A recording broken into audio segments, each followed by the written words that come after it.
This is a living room on a Friday night. Observe the male of the species standing by the door, holding a sports scarf like a passport.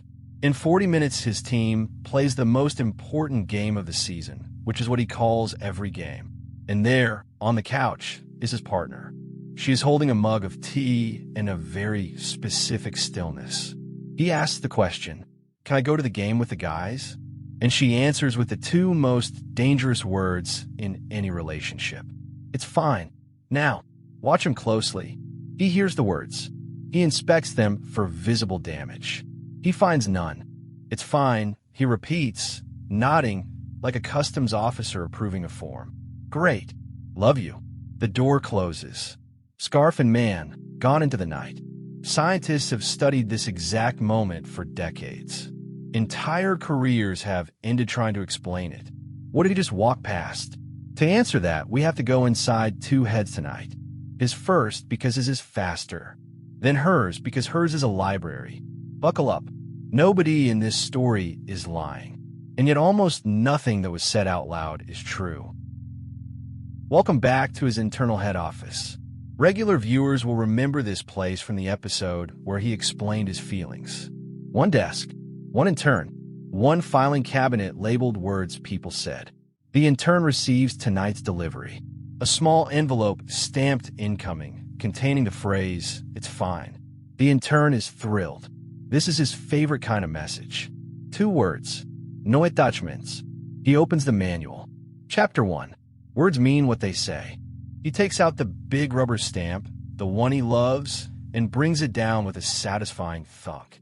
Fine equals fine. Case closed. File under good news. Whistle a little tune. And here is the tragedy, playing out in real time. Behind him, through the office window, the entire alert system is going off.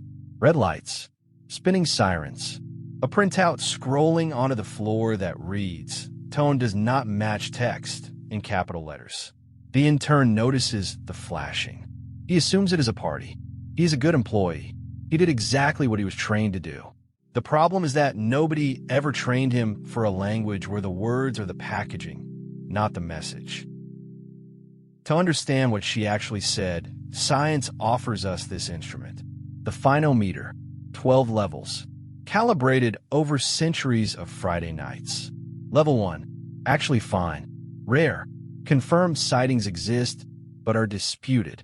Level 2, fine, said while doing something else, still mostly fine. Level 3, fine with direct eye contact, proceed. Level 5 is where it turns. Fine, comma, loaded. The comma is silent, but everyone hears it. Level 7, fine plus a small sigh. You now owe a conversation. Level 9, fine while aggressively cleaning something that was already clean. Level 11, fine, whatever, do what you want. 3 phrases welded together like a barricade. And level 12, fine with its own weather system. The temperature drops. The pressure changes. Small birds quietly leave the room. Somewhere, a candle goes out on its own. Tonight's reading, and we double-check this, is a level 12. He heard level 1. She said level 12. That is not a small gap. That is 2 people using the same word for opposite planets. And no, gentlemen, the answer is not to panic every time you hear the word. The answer is to learn to read the sky. We will get to that. Now let us go inside her, where the word fine has just left the building. Because here's what fine actually was. It was not a statement. It was an envelope, a test envelope. And inside that envelope, folded very carefully, was a 12-page letter. Page 1, I know the game matters to you. Page 2, I had a hard week, and I did not tell you how hard. Page 4, I made a nice dinner plan in my head and never said it out loud. Page 7, I keep waiting for you to notice without me asking, because if I have to ask, it counts less. Page 9, every time you pick them, the little scoreboard inside me changes, and I hate that I keep score.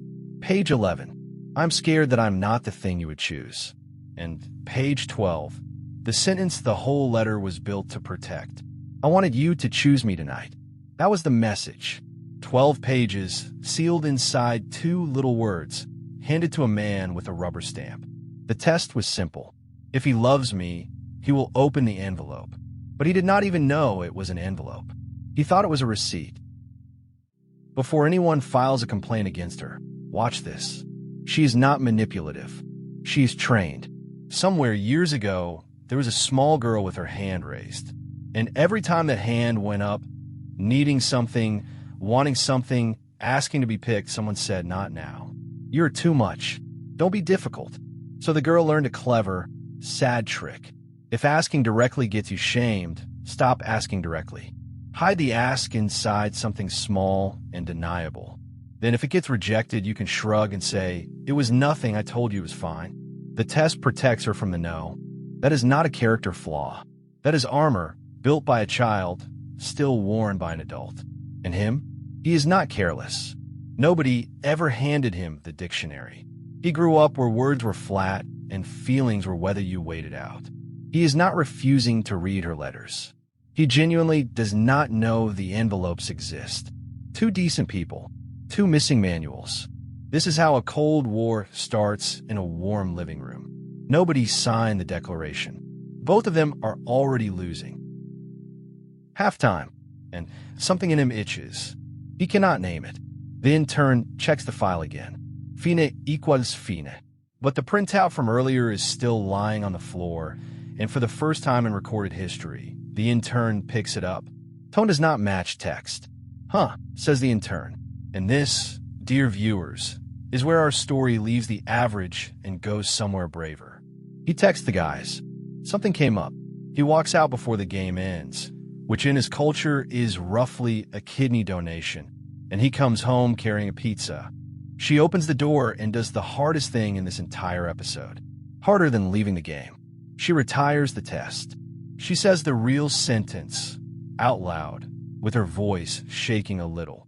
"I said it was fine, but it wasn't. I wanted you to choose me tonight." And he does not defend. He does not explain the rules of the sport. He says, "I didn't hear it. Teach me what fine sounds like when it isn't." Two dictionaries, updating at the same time. Somewhere in his head office, the intern quietly orders a second stamp. It says, "Ask her." So what do we take home from this couch? Two skills, one for each side of it. For her, and for everyone who speaks in tests, the brave move is the real sentence. Not the envelope, the letter. "I wanted you to choose me tonight" costs about 10 seconds of terror and saves about 3 days of frost. Yes, saying it means the other person can say no to the real you. That is exactly why it counts. For him, and for everyone who stamps words at face value, the skill is hearing the temperature of a word, not just the word. When the sound and the sentence disagree, believe the sound and then ask, "What does fine mean tonight?" Honesty is scary. Decoding is work. Both of them are cheaper than a Cold War nobody signed up for. If saying your real sentence feels impossible, if it has felt impossible for years, that is not quirk. That is the work, and it is exactly the work we do at Chenzo Holistic Coaching. The link is right below this video. From head to heart. And if this episode describes someone you love, send it to them. Or better, send it to someone who is fine. Completely fine. Hey, this is Chenzo. If this touches something in you, like this video and subscribe and share it with somebody who needs it. And if you want real help on your path, come to ChenzoHolisticCoaching.com. The link is below. With love.